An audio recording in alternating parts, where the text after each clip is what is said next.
The sun in Kandahar was unforgiving. Heat waves shimmered across the baked earth, and every inch of air felt like breathing through gauze. On the outer wall of the forward operating base, Corporal Maya Lin was knee-deep in sandbags, lifting, stacking, adjusting with a precision that spoke more of ritual than necessity. Sweat soaked her fatigues. Dust clung to every inch of her face. Still, she worked in silence. No one paid her much attention.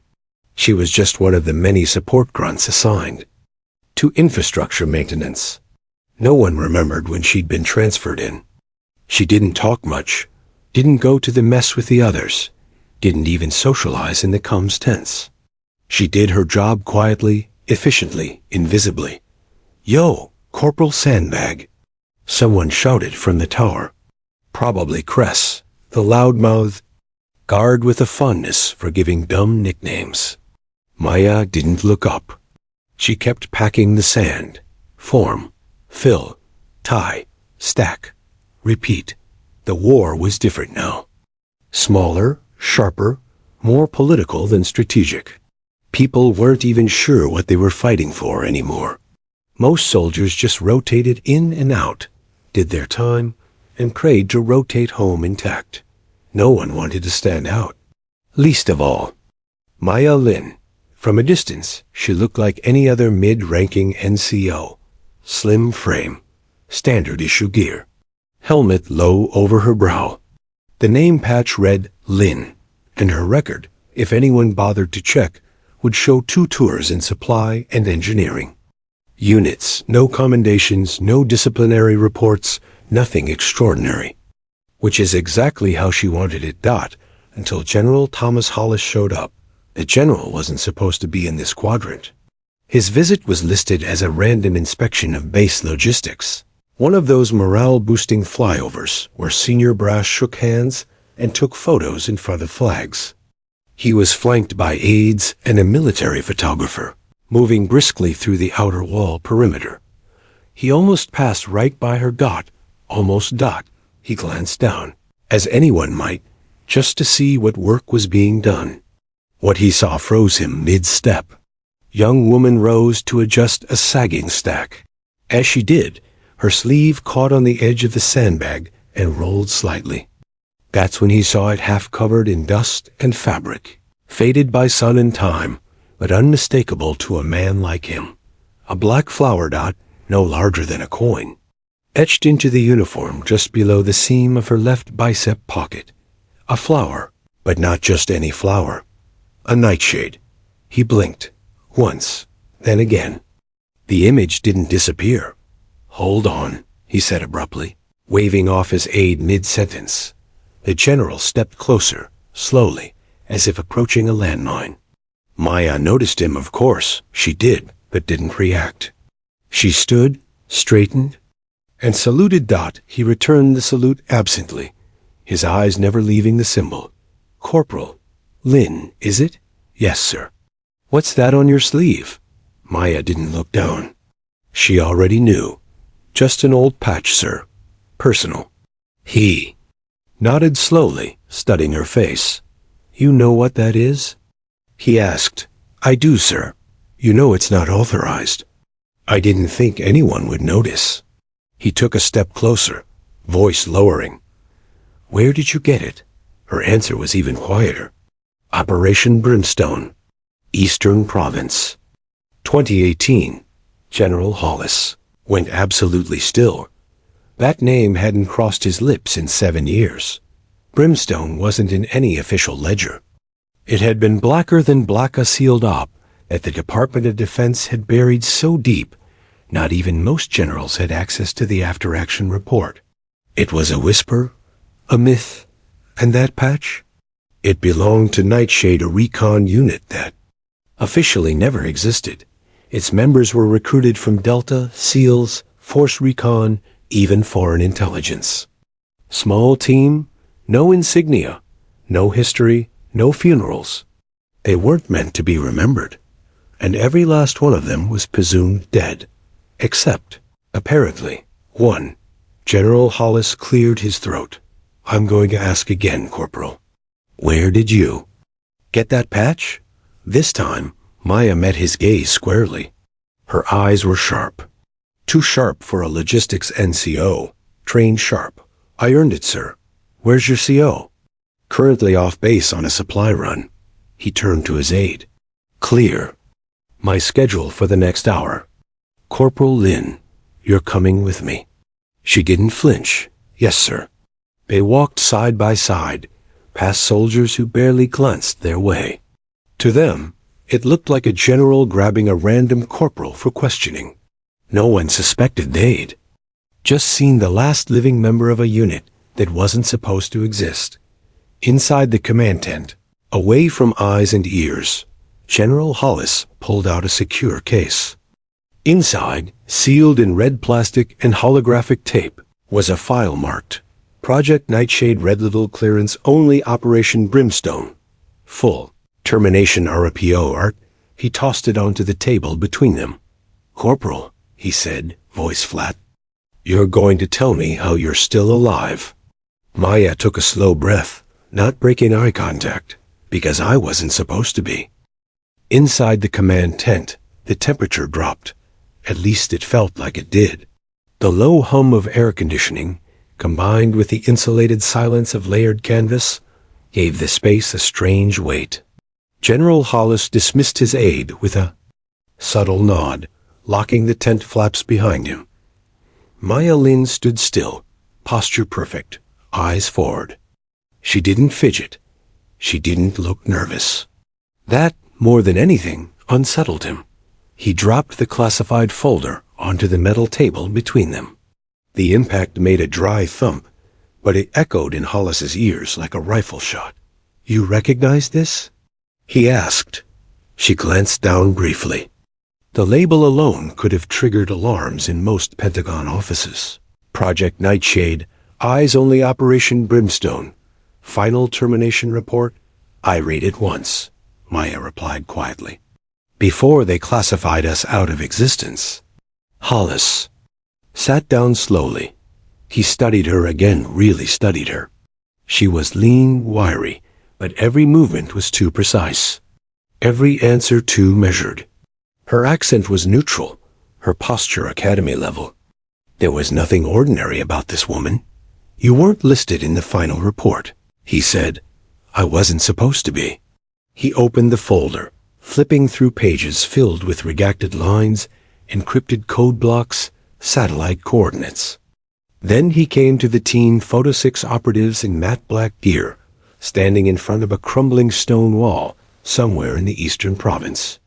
Each face had a red X over it, all except the last. Maya Lin, Cody name. Ghost Flower, he read. Aloud, your own team believed you died in the fallback. They were told I did, she said. The official report claimed I bled out during extraction. But I didn't. I made it to the riverbank. Crawled 2 miles with a fractured rib and a slug in my hip. Then I disappeared. You didn't think to contact anyone? He asked. I tried. 1 encrypted burst. No response. After that, I assumed my clearance had been revoked or worse. Hollis looked down again at the image of her old team. He remembered approving the op from a war room in Germany. Nightshade was sent to intercept a weapons convoy believed to be supplying American-made arms to insurgents' arms that weren't supposed to be in that country.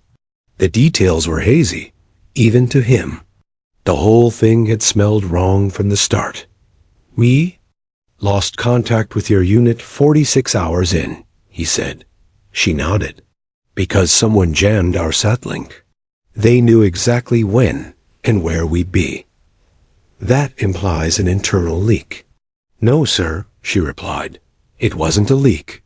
Her eyes hardened. It was an order. The words hit him like a slap.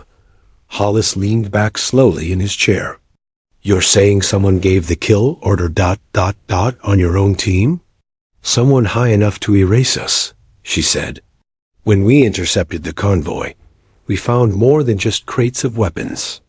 We found proof shipping manifests, serial numbers, and encrypted files showing American defense contractors were funneling deer through civilian fronts. Someone was making a fortune off black market arms. We weren't meant to survive what we saw. And the files? He asked. The evidence? She tapped her thigh, near the seam of her pants. Microchip. Still have it. Hidden in the lining. He stared at her in disbelief. You've been carrying it this entire time? I knew if I turned it in through the wrong hands, I'd vanish permanently. So I buried myself in the ranks, just another nobody with a shovel. Hollis stood up and began pacing.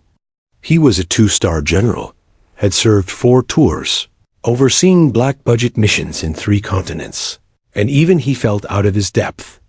You were 26 when Brimstone happened, he muttered. Youngest operative they ever approved for. Nightshade? I was the one who passed the zero-fail test, Maya said.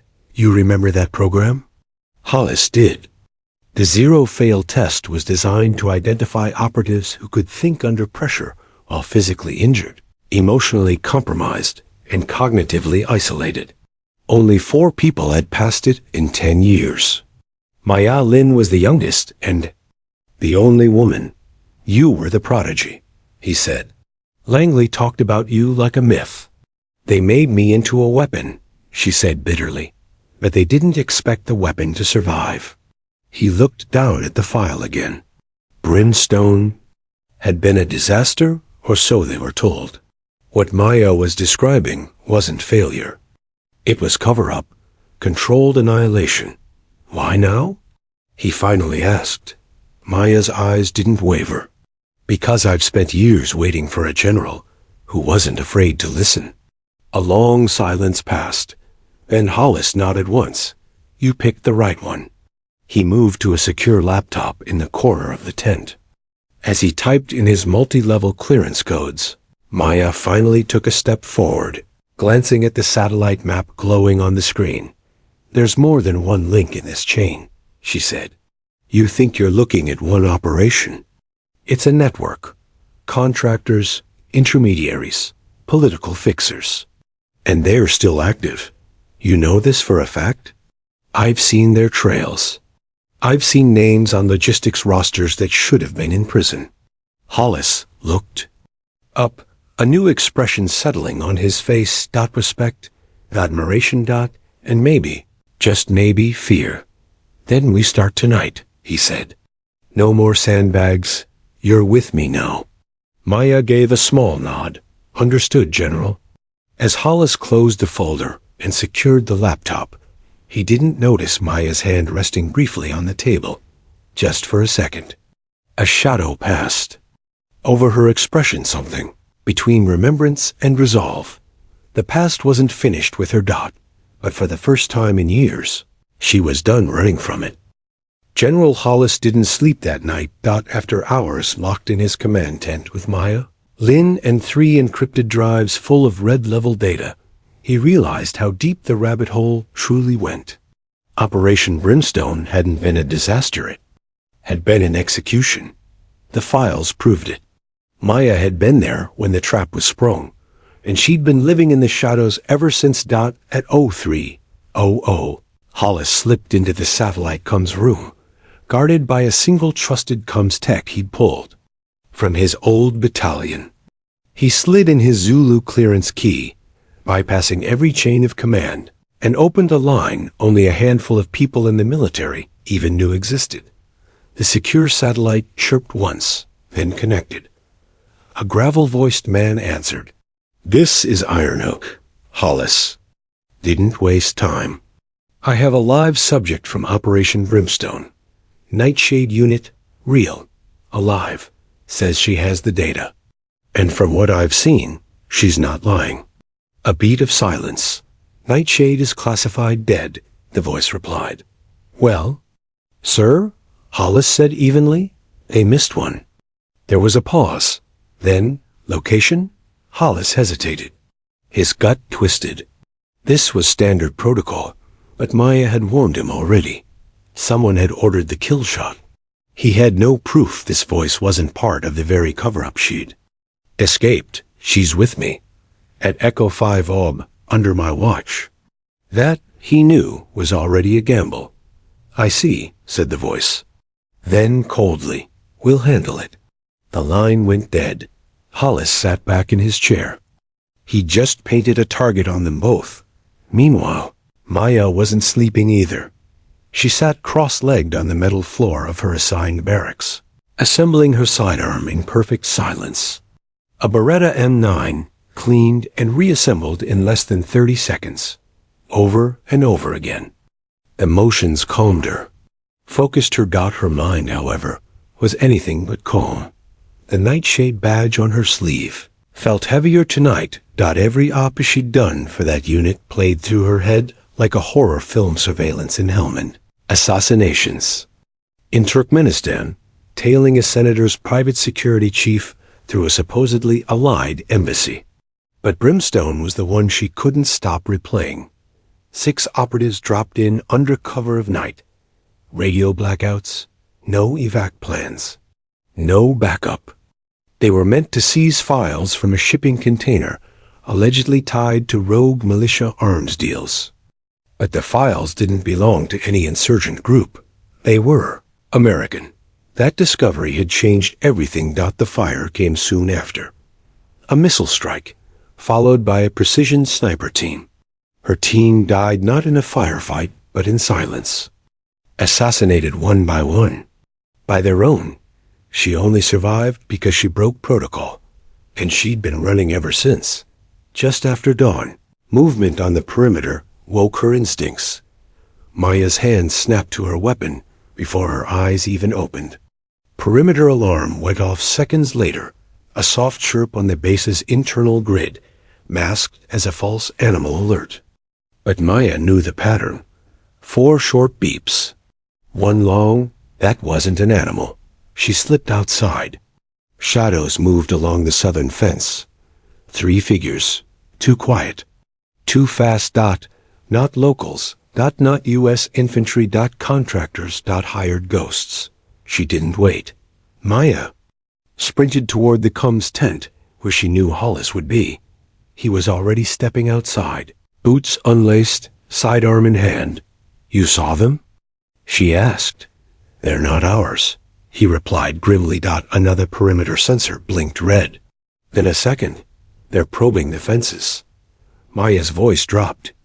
"They're not here to scare us. They're checking if I'm still a threat."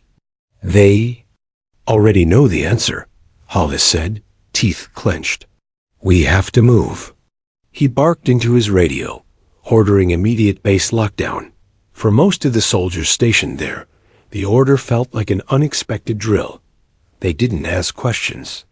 But Maya saw the sign's 4 satellite uplinks activated at once. Aground. Vehicle revving near the rear runway, and one of the outer cameras suddenly going dark. This wasn't just a scare tactic. They were trying to erase her. Again. By the time they made it to the command bunker, the attack had begun. A single explosion rocked the far fence, just enough to cause confusion, but not enough to warrant air support. Textbook contractor tactics. Controlled chaos.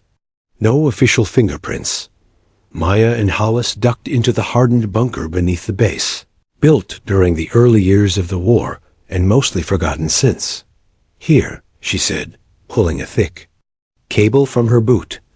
A modified storage chip, barely the size of a thumbnail, but loaded with more classified intel than most generals saw in their lifetime. She jammed it into the encrypted port. On screen, video files, transaction records, even intercepted audio logs. One, in particular, made Hollis go pale.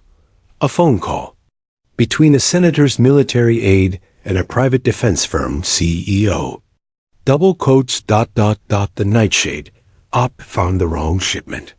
"If they live, we all go down." He exhaled slowly. "This is enough to bury people." Maya stared coldly at the screen. "It's enough to start a war in D.C. But first," Hollis said, "we need to survive the next 12 hours. Outside, the hired guns were moving faster. 2 were already inside the outer perimeter. Maya recognized the tactic as soft infiltration, paired with a plausible deniability narrative. In the morning, they'd claim it was a militia raid. If Maya turned up dead in the wreckage, no one would question it. But tonight, they were going to fail. She opened a weapons locker in the bunker, one she'd broken into weeks ago, and quietly restocked. Silencers, claymores, EMP grenades. Been preparing? Hollis asked.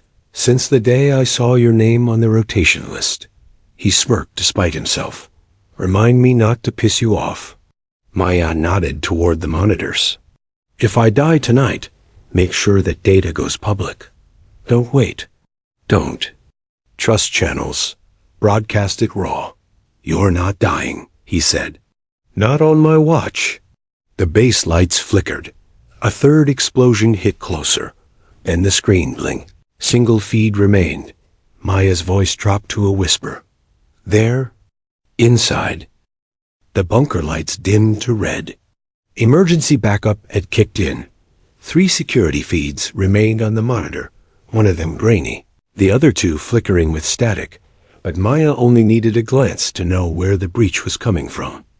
3-man team, she said, pointing at the southern hallway outside the comms wing.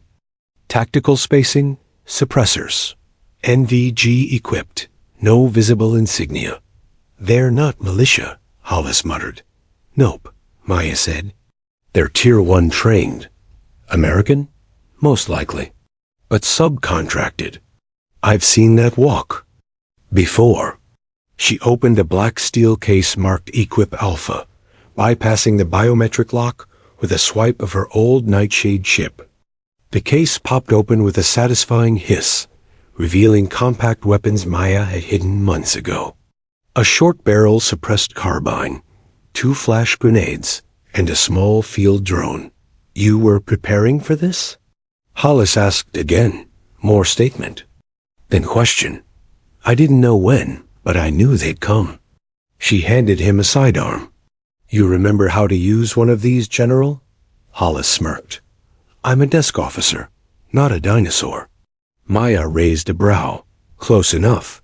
Then, she pressed a small switch on the drone and launched it into the air. It zipped down the hallway, quiet as a whisper. Within seconds, the feed streamed to a wrist display. South corridor clear? Wait, a blur of movement dot then static dot, she frowned. They've got a jammer. Means they're almost here, Hollis said, loading a mag into his sidearm. Any ideas? Maya smiled grimly. Yeah, hold the line until the cavalry arrives, assuming the cavalry doesn't shoot us too. They barely had time to dig in. Maya planted a flashbang behind a supply crate stacked at the corner of the hallway. She crouched behind a second crate farther back, rifle poised. Beside her, Hollis took position behind a steel girder, breathing hard but focused. He'd spent the last 10 years behind layers of clearance walls and diplomatic protocol. But in this moment, none of that mattered. In this moment, he was just another soldier trying not to die. The lights flickered again. Then came the footsteps. Maya's breath slowed. She listened. Soft rubber solace. Controlled pace. 3 sets, like she'd calculated. The first figure rounded the corner. Weapon raised. Maya fired once. The man dropped instantly. Before his body hit the floor, the second operator rolled forward, tossing a cylindrical object. Flashbang! Maya shouted, turning away just in time. Light detonated like a supernova, but she'd already shut her eyes. Her Nightshade training had hardwired her reaction. She rolled across the floor, landed behind a desk, and popped up to fire again. A second intruder fell with a cry, clipped in the thigh. Hollis took the final one with a burst from his sidearm. Sloppy, but effective. The man crumpled like a sack of gear. For a brief moment, there was silence. Then Maya moved fast. She zip-tied the unconscious one and ripped his helmet off. Underneath, American. No tags, no dog chain, no name, but she knew. The face, Stanton, she muttered. Ex-Dev Gru. Vanished 2 years ago.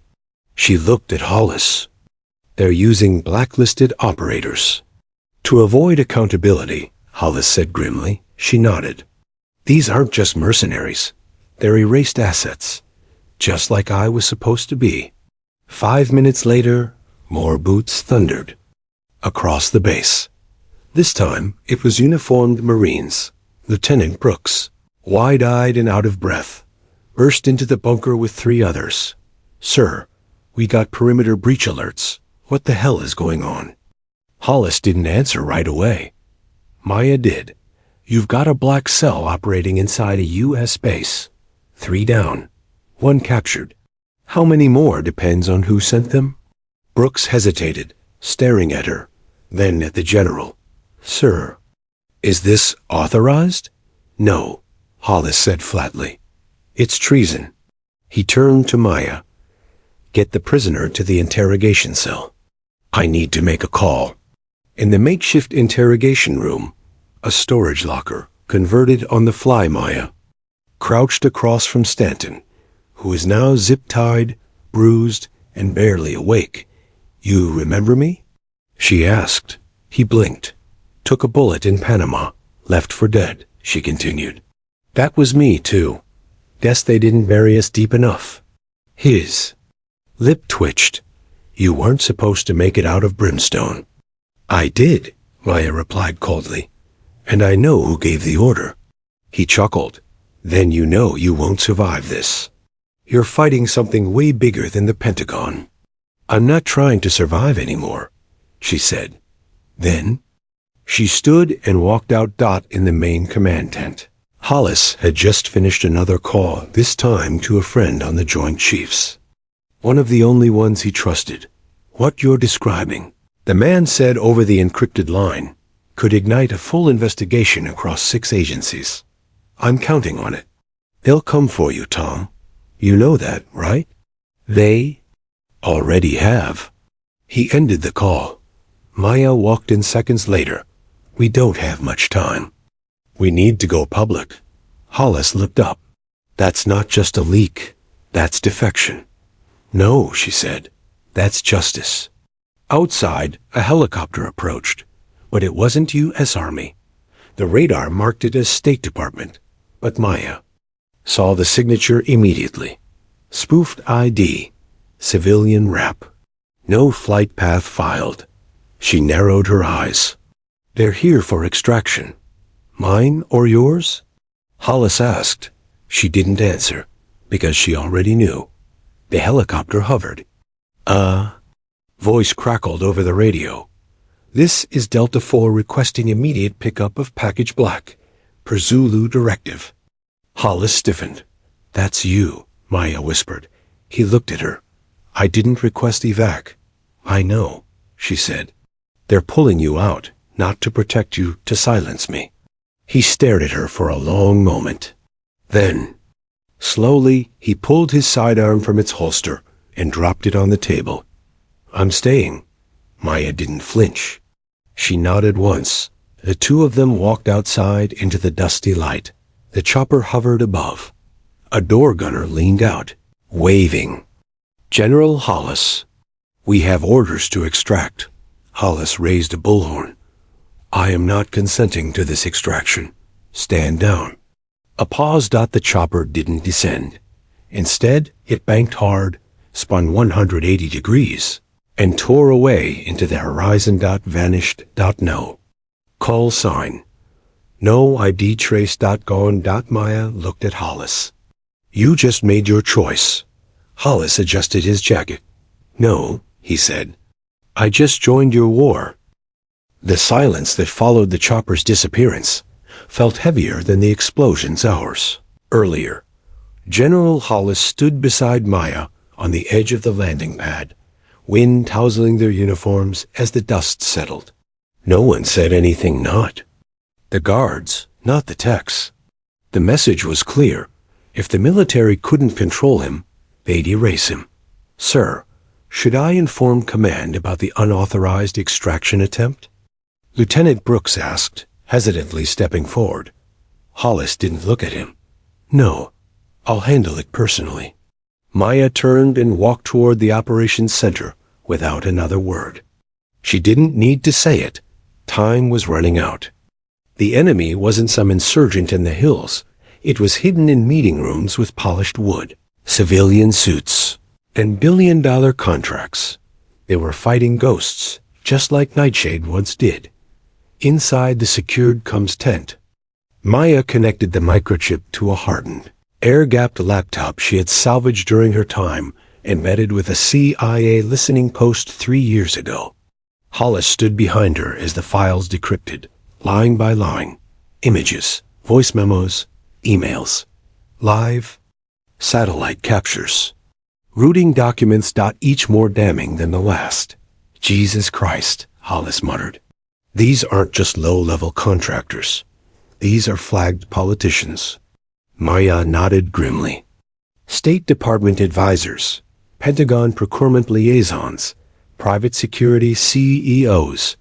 Brimstone wasn't about stopping insurgents. It was about removing anyone who saw too much. She tapped on one email dated 72 hours before the Nightshade team. Deployment. The subject, operational pre-authorization, Brimstone oversight. It was signed by 2 individuals Hollis recognized. Immediately. One of them was now the Secretary of Defense. The other was a retired general turned contractor, currently CEO of one of the largest weapons suppliers in the Middle East. We take this public, Hollis said, and we're going to shake Washington to its core. No, Maya corrected. We're going to expose a war within the war. Later that evening, they gathered in the base's deepest secured briefing room, flanked by only 5 people, Hollis's most trusted officers, 2 of whom had fought under him during his early deployments. No outside lines. No cameras. Phones locked in Faraday bags. Hollis stood before the projector screen, while Maya walked them through the visual files. This is a delivery manifest for a weapons shipment that was supposed to be routed to NATO forces. Instead, it was redirected to an unlisted depot and funneled into the black market. The room was quiet. Next slide. This is an intercepted call, she said. Listen closely. A click. Then a man's voice. If Nightshade returns with intel, they don't return at all. You understand? That unit doesn't exist, and neither will the fallout. It was dated 2 days before Brimstone. When the audio ended, no one spoke. Finally, Major Trent Hollis's long-trusted executive officer broke the silence. You're saying we've been helping fund the people we're fighting? No, Maya said. I'm saying we've been helping create them. An hour later, the file was copied into 4 hardened USB drives, each encrypted and fingerprint locked. 2 different officers. One for the President's Intelligence Briefing Vault. One for the Pentagon Inspector General. One for a senior congressional committee member Hollis had once served with. And the last? Reserved for public release.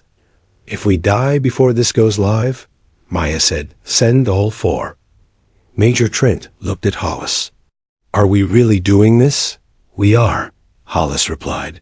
Because we swore an oath to the Constitution, not to people playing God in the shadows. He turned to Maya. How long before they realize we're preparing to go public? They already do, she said. The next hit will come fast. Bigger, harder. You sure? He asked. I was Nightshade, she answered simply. I know how these things end. At 0400, they intercepted a satellite pulse pinging the basic coded reconnaissance sweep, using a civilian weather satellite as a mask. Maya flagged it instantly. Recon for a drone strike, she said. They're marking this location to hit before dawn. Hollis looked at her. How big? Big enough to eliminate all physical traces and make it look like a misfire. Any way to block it? She nodded. We don't block it, we move it. She pulled up a base-wide emergency relocation. Protocol 1 she'd quietly prepared a week ago, just in case. By 0500, all key data drives, personnel, and sensitive equipment were relocated to a remote storage depot 10 kilometers outside the base. It had no formal records, no fuel signatures, and no satellite uplink. At 0537, a Reaper drone flew over FOB Echo 5 and released 2 JDAMs. The blast destroyed the command tent, server array, and communications tower, just like they'd wanted. But Maya and Hollis weren't inside. At the depot, watching the live satellite feed from a stolen agency terminal. Hollis watched his former base smolder on screen. "They'll report you as dead," Maya said. He nodded. "And you? They'll be half right." She paused. "I have a plan." "Oh? We don't just leak this. We hijack their pipeline. The same encrypted drop sites and ghost servers they use to distribute illegal weapons orders? We use them. You can access those?" I never stopped watching them. Hollis shook his head, partly in disbelief. "You're terrifying." Maya smirked. "That's why they tried to kill me." Before noon, Maya initiated a high-level chain. Release of the files across 3 untraceable nodes. One routed through a whistleblower server, formerly used by ex-NSA analyst Edward Stryker. One embedded into a drone racing livestream, timed to break mid-broadcast. One sent anonymously to 23 independent military journalists across 4 countries. The moment the files went live, everything would change. But Maya wasn't done. She uploaded a final message, a single video, 1 minute long. It began with a dark screen, her voice calm and clear. "I was part of a unit that didn't exist. We were sent into enemy territory with no backup, no orders, and no way home. We found something we weren't supposed to, and my team paid the price. I was supposed to die. Instead, I survived. And I've spent the last 5 years making sure the people who killed them won't do it again." The screen lit up with 6 faces, each one of the Nightshade operatives, smiling. They thought silence would protect them. They were wrong. Fade to black. The video went live at 11:59 a.m. Eastern Standard Time. By 12:03. It had already been mirrored on 3 independent journalist networks, 5 encrypted forums, and 12 dark web news aggregators.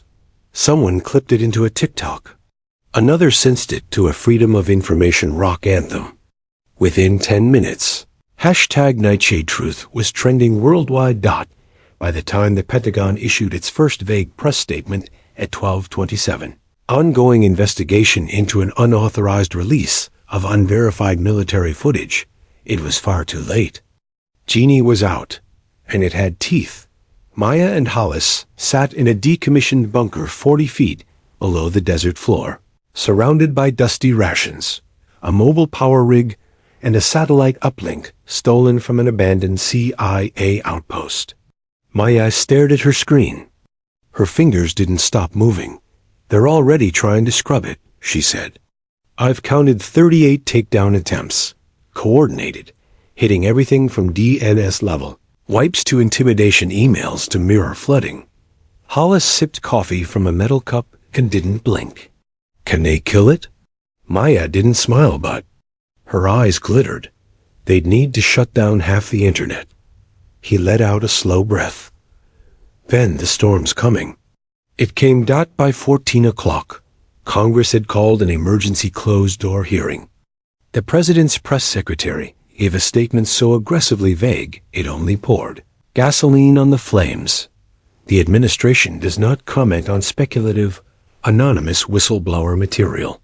But speculation turned to fury when 2 sitting senators, both members of the Armed Services Committee, were identified in leaked memos from the Brimstone archive. One had signed off on nighttime logistics rerouting to black sites in Eastern Europe. The other had direct connections to the contractor group that armed both sides of the Mosul siege. At 16 o'clock, the New York Tribune published a follow-up leak with satellite proof. The public didn't just smell corruption. They saw bodies. And then the second shoe dropped. At 16:37. A new video surfaced, one not released by Maya or Hollis. It was older. Grainy. The timestamp placed it at 2018, 1 week after Operation Brimstone. The video showed 6 body bags being loaded onto a U.S. Navy transport chopper. The camera zoomed in as a gloved hand pulled back the flap on one of the bags. The face inside was pale, blood-streaked, unmistakable. It was. Another voice unseen answered, "There are no next of kin." There never were. Then it cut out. The world reacted with horror. The name Nightshade was no longer a rumor. It was real. And so was the cover-up. By sunset, 3 Defense Department. Servers were down. Hacked. Internal investigators, some sympathetic, some panicking, started leaking more. Internal memos. Redacted transcripts. Brimstone strike maps. And worst of all, field footage recovered from helmet cams. One showed a Nightshade team raiding what they'd been told was a weapons depot only to find unarmed civilians inside. Another showed their exfil chopper getting shot down by friendly fire. The footage cut off as Maya's voice shouted, "It's us! We're blue. We're static." Then silence. Somewhere in the Utah desert, Maya sat motionless in front of the flickering feed. The old footage replayed and again. Hollis finally turned the monitor off. "You don't have to watch that." "I do." He didn't argue. At 1945, someone else joined the war. A whistleblower from within the Office of Special Activities, an older man with shaky hands and a badly scrambled voice, released a 12-minute audio confession. He admitted that Nightshade was built specifically to function as a deniable tool, one that could eliminate inconvenient threats to American global dominance without risking diplomatic fallout. His final words? "They made ghosts. Then they hunted them." Maya looked up from her console, the blue screen glow casting sharp shadows on her face. "They'll try to paint this as an isolated scandal," she said. "Rogue commanders, a few bad apples." Hollis nodded. "But the roots run deeper. Generations deeper." He stepped forward and placed a weathered folder in front of her. "What's that?" "A file I kept hidden, even from my own command team. After Brimstone, I started digging. Something about that mission never sat right with me. This," he opened the folder, revealing yellowed reports, telegrams, and old intelligence intercepts, some dating back to the 1980s. "Nightshade wasn't the first," he said. "There have been versions of it since Vietnam. Different names. Same playbook." Maya stared at the document on top. It read, "Operation Silent Vigil status. Redacted objective. Counter-deniability protocols / asset elimination." They've done this before. "And unless we stop it now," Hollis said, "they'll do it again." At 22:03, Maya deployed a dead man switch. It was crude but effective. If she didn't check in with the server every 24 hours, the rest of the Nightshade archive, including classified testimony, biometric logs, and a list of names coded into military eye training models, would be dumped to 327 locations worldwide. She named it Shadefall. And then she hit arm. Far away, in a marble office under the Pentagon, a red light blinked on a console that hadn't blinked in over a decade. General Marcus Ridgway, a man Maya once saw in a briefing back in 2017, watched the light. He didn't speak. He didn't blink. He simply picked up a secure phone and said, "She's alive."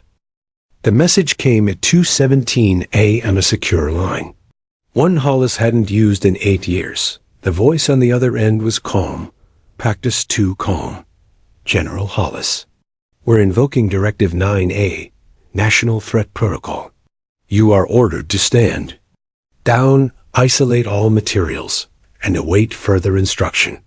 Effective immediately." He didn't reply. "I repeat," the voice continued, "Directive 9A is now active."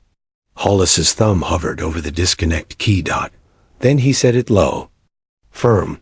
Tell Ridgway, I don't take orders from ghosts. And he killed the line. By morning, they were surrounded. Not by tanks or drones or soldiers in fatigues. No. The team sent after them wore no insignia. Unmarked SUVs, suppressed weapons. High-frequency jammers. Maya spotted the ripple in the sand. First barely a shimmer under the morning heat. Motion patterns, 4 vehicles, tactical spacing. Civilian-style military precision. They're here, she whispered. Hollis nodded. Don't run. I wasn't planning to. Instead, she walked straight out into the sun, arms at her sides. No weapons. It wasn't surrender. It was bait. The convoy stopped 50 yards out. No announcements. No sirens. Just silence. And then a man stepped out, middle height, black suit, aviators, posture like a statue. He didn't introduce himself, just walked until he stood 10 feet from her, head tilted like a hawk. Maya Lin, you missed your chance 5 years ago, she said. Weren't worth the risk then. He said it like he was commenting on the weather. Then why now? He didn't answer, just handed her a tablet. A live feed loaded. A single word hovered on the screen. Bravo Fall. Maya frowned. What's this? Contingency protocol, the agent replied. If your archive dump isn't neutralized within 72 hours, a staged cyber-attic will crash the entire East Coast energy grid. Blame will fall on hostile state actors. We'll invoke wartime authority. Full digital martial law. All civilian communications frozen. All military channels controlled. He smiled slightly. You have 3 hours to shut your little legacy bomb down, or we light the match. Inside the bunker, Maya stared at the tablet for a long time. They're willing to burn the country to keep their secrets buried, Hollis said. They already started the fire, she replied. Hollis stood beside her, eyes flicking across the blueprint of the Bravo Fall infrastructure cascade perfectly mapped. Every cable, every substation, every false flag already coded. This is beyond a cover-up, he muttered. It's a purge plan. And I'm the target, Maya said. He turned to her. We could still run. She shook her head. I did that once. Hid. Watched friends die for nothing. Not this time. Across the nation, people were waking up. Not just civilians. Not just journalists, but soldiers. Veterans. Analysts in cubicles, who'd once signed NDAs they barely understood. Whistleblowers who had buried guilt beneath years of silence. And one by one, they stepped into the light. One posted her original Nightshade training footage proving Maya's unit was officially sanctioned. Another dumped an internal memo from 2019 showing that Ridgway's team had authorized asset sanitization operations. By midday, the public fury reached critical mass, but the other side didn't blink. They sent a second kill team. This time, they weren't subtle. Maya watched the drone footage in real-time thermal silhouettes racing across sand. Spiraling formations, fast approach. Incoming from the northeast, she said. ETA, 6 minutes, 10-man team, heavily armed. Hollis snapped shut the laptop. No more playing defense. He turned to Maya. You still remember Field Protocol 17? She smiled darkly. You mean the one they said no one survived during testing? He handed her a rifle. They never met us. It took 3 minutes to set the charges. Another 2 to reroute the power. And in the final 60 seconds, Maya whispered into her comms mic. For Jenna. For Cal. For the ones they erased. And then she lit the desert sky. The EMP burst crippled every electronic within a 2-mile radius. The kill team's optics fried. Their drones dropped mid-air. Their targeting systems went blind. That's when the shadow struck. Maya moved like a ghost through the smoke silent. Fast, precise. Hollis covered her flank, old instincts kicking in. Together, they dismantled the assault team without leaving. A trace dot by the time the smoke cleared. The enemy was gone. But Maya wasn't done.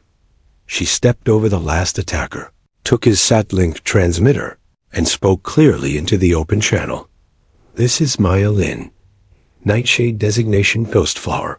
She paused. "You wanted the truth? Here I am." And she hit send dot to everyone. The ripple was immediate. Dot not just in the military ranks, but across the civilian population. Dot the full files released, no redactions. Biometrics, transcripts, photos, order chains. Dot, and the final piece, the list of contractors, politicians and generals who had approved, profited, and killed to keep Nightshade a myth.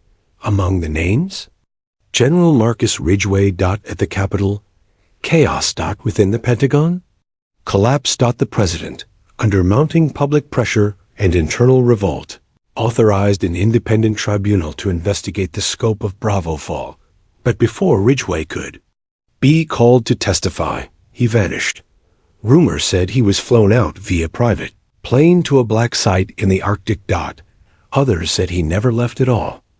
Only one person knew the truth, and she wasn't talking. That night, Maya sat alone under the desert sky. The world had shifted. The lies were cracked wide open. But justice? Still incomplete. Hollis sat beside her, staring into the stars. What now? Maya looked toward the horizon. "We gave them the truth," she said. "Now we see what they do with it." He nodded. "Think they'll come again?" She smirked. "I hope they do." 3 weeks after the broadcast, the Capitol was quieter. Not calm, never calm, but quieter. Like a battlefield, just after the gunfire stops and before anyone dares breathe again. Maya Lin stood at the edge of the reflecting pool. Washington, monument towering behind her, a ghost in civilian clothes. Her boots still carried the desert's dust. Her shoulder bore a scar, stitched by field medics using torn gauze and morphine. She stared down into the water, saw her own reflection, and someone else's. Hollis. He stepped beside her, hands in his jacket pockets. "Ridgway's dead?" he said quietly. She didn't flinch. "When?" 2 days ago. They found him in a farmhouse outside Zurich. One shot to the chest, one to the temple. No fingerprints. No surveillance. "Convenient," she murmured. He nodded. "But effective. No more puppet master." Maya said nothing. For a moment. Then, "What about the tribunal?" "They're calling it the most watched inquiry in American history. 5 senators are facing expulsion. 2 defense contractors are under indictment. But you know how this works. The system protects itself. Some heads will roll, most won't. I didn't burn it all down to see them change chairs," she said bitterly. "No," Hollis agreed. "You did it so they'd know someone was watching." Later that day, in a hidden chamber beneath a federal courthouse, Maya took the stand. Not before a jury, not even before a judge, but before 5 nameless operatives and 1 woman in a gray pantsuit who had enough clearance to bury nations. "This room doesn't exist," the woman said. "This testimony never happened." Maya didn't blink. "Then let's pretend I'm still dead." A chuckle from the shadows. The woman opened a classified file, revealing images, documents, encrypted data, all confirmed. Maya's chip had delivered the truth, but truth wasn't always the currency these people traded in. "We have 2 options," the woman said flatly. "1, we silence this entire thing. Your file gets scrubbed. You disappear again this time. Forever? Or 2, Maya asked, you work with us. Black Cell Division. Global. Off book. You train new operatives. Build protocols for spotting internal threats. You'd report to no one but this room. And the cost? No name. No home, no past. Just purpose." Maya leaned back in the metal chair. You're offering me a new cage. Gold-plated this time. We're offering you power and penance.